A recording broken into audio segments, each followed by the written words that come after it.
What's up, everybody? It is your boy, Hamster Reacts, coming at you with another one. This one is going to be one that's just taken off. The individual that sent me this, I've actually known for a while. Met him in I think a Facebook prog rock group a few years ago, and we've just been friends ever since. I've never actually had the pleasure of meeting the gentleman in person, but the song that we're going to talk about today is Circles by the Zen Orchestra. That's the name of the group is Zen Orchestra, and the song is Circles. So what's going to happen is we're going to dive right into the song, and then afterwards I'm going to share some information for those of you that care enough to stay and listen about something regarding this song. So we're going to jump right in.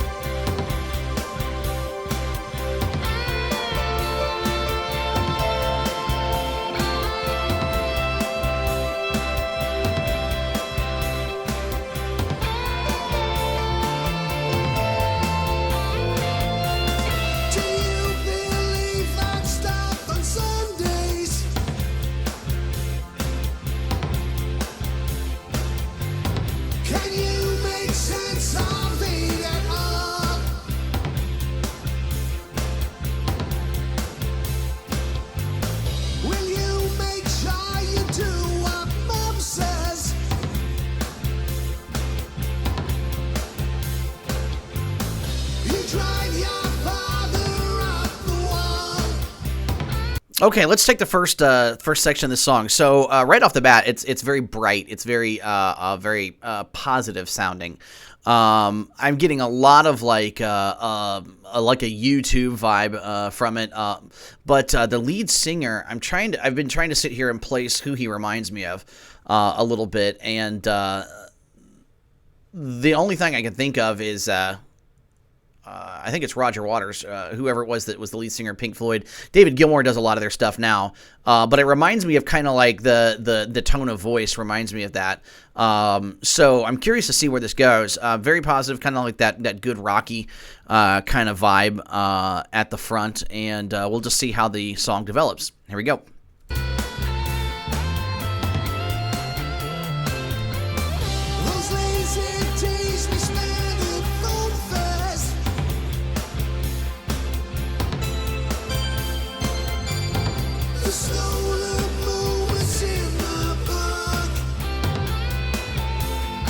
Tone on the guitar is just like perfect.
So because I can just barely hear the tempo slowing, it sounds to me like there's going to be a change coming. I was just going to comment that I really enjoy the fact that they're taking their time to establish the imagery. It doesn't hurt that I'm watching the video as well, but they're really taking their time to describe a lot of the innocence of youth and the really amazing things it is and positive things it is about being a kid. The innocent things, the fun things that I think make childhood, at least for hopefully as many many folks. Not everybody has the same experience, unfortunately, but I like the fact that they're taking their time. And as I'm looking at the time code down here, we're 3 minutes into a 7-minute song, so there's going to be more to this, and as I mentioned a second ago, it looks like it's going to start changing here in just a quick second. So we're going to back it up, but I really appreciate the pace. If this was a song for modern radio, they would already be over their allotted time. They'd have had to hit verse, chorus. I'm not sure if we've actually hit a chorus per se. We might have hit a pre-chorus by now. But that's the wonderful thing about prog, is that sometimes it keeps you guessing. So we're going to back up about 5 seconds, and then we're going to go into this change here. Here we go.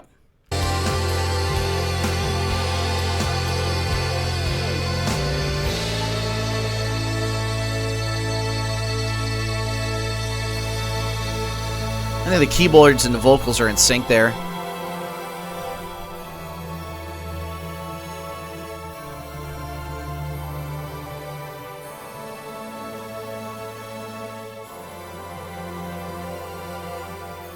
Very atmospheric here.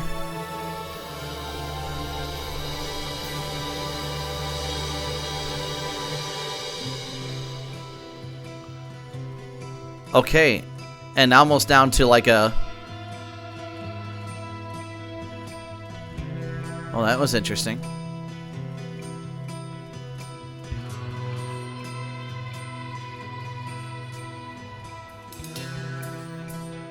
Almost like a negative tone coming in. I can tell there's some minor keys being played.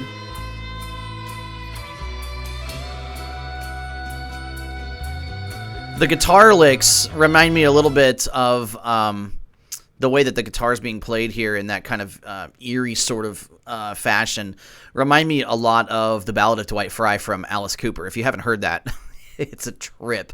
But if you're gonna listen to the song, I'd strongly recommend watching any of the live stage performances. Alice Cooper's just a master. But the guitar licks remind me of a similar vibe that you might have heard in Ballad of Dwight Fry. It's a kind of an eerie sound. So that tells me that there's another dimension of this song coming, and I think the lyrics, I could be wrong, but I think the lyrics are going to reflect that. We'll see what we see here.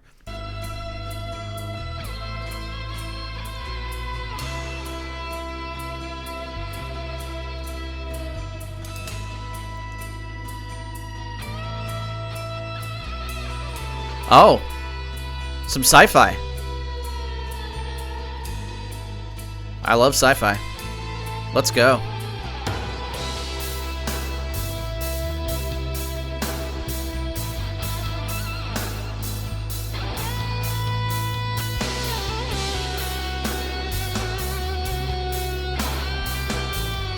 There's some kind of a effect on that guitar.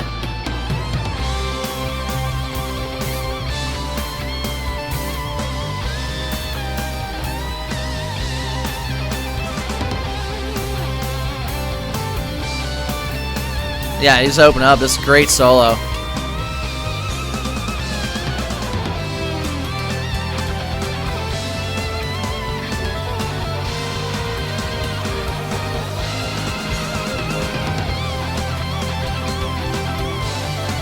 Oh, yeah.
Wow, what a lick.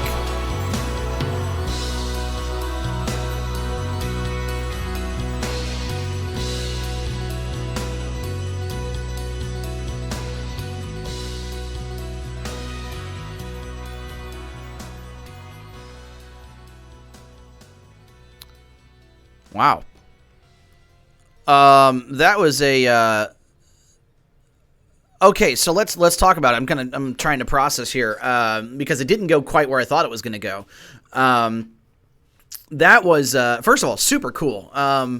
It definitely, after that first part where that transition comes, it's almost like a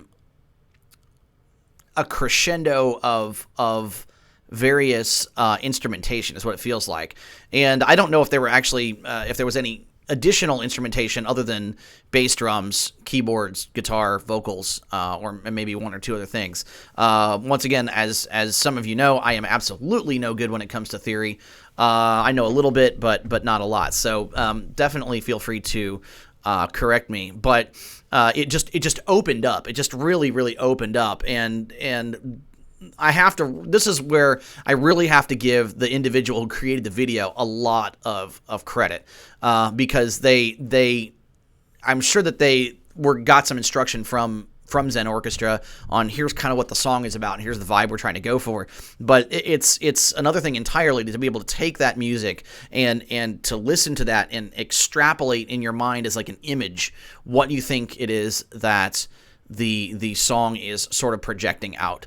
And to me, the way the music and the video itself linked up and the various things that we saw, I thought fit very well together. And not to mention the fact that the song is great. It didn't have a cold ending. It just kind of faded out. But it makes me wonder if, and I could be wrong, but I hope I'm right. I'm hoping that this piece is actually a segment maybe of a longer piece that might end up becoming an album. Not saying one big song or necessarily, but it almost feels like this is just a stage in what could be an album.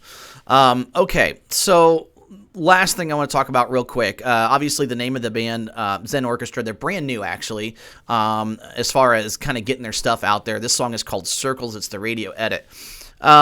So for those of you that are not aware or haven't heard, and by the way, just if I haven't made this clear, these guys are across the pond, so they're from the English Isle, as it were, from Mother England, and so on. So they're across the aisle, and unfortunately and tragically, the bass player Stuart Milner passed away very, very recently.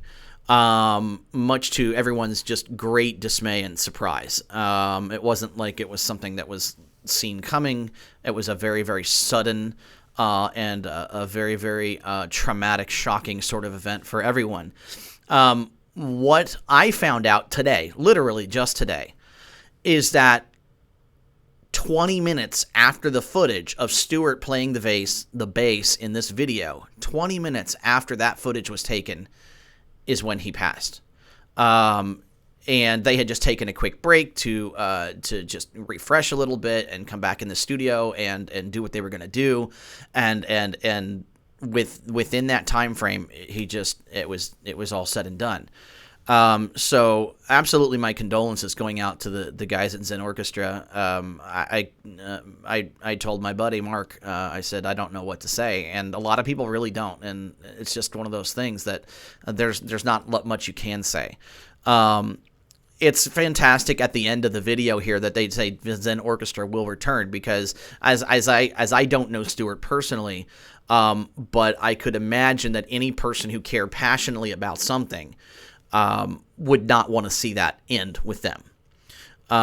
So I'm curious to see what's going to come out with Zen Orchestra. I'm going to see where they're going. I'd love to see more of what they're trying to say or what they're trying to communicate from this song stretched over an album. So very exciting stuff. Thank you guys for sticking with me. We have another one coming up. I'm sure I'll think of something great. Please feel free to check it out. But make sure you give Zen Orchestra a like. Make sure you hit them up on Facebook. Make sure you support them. Remember, these are not this Zen Orchestra. They are not platinum award winning artists, not yet, and they're not touring the country, anything like that. Make sure that you go and support local, and also support the little guys. All right, guys, we'll see you next time. Take care.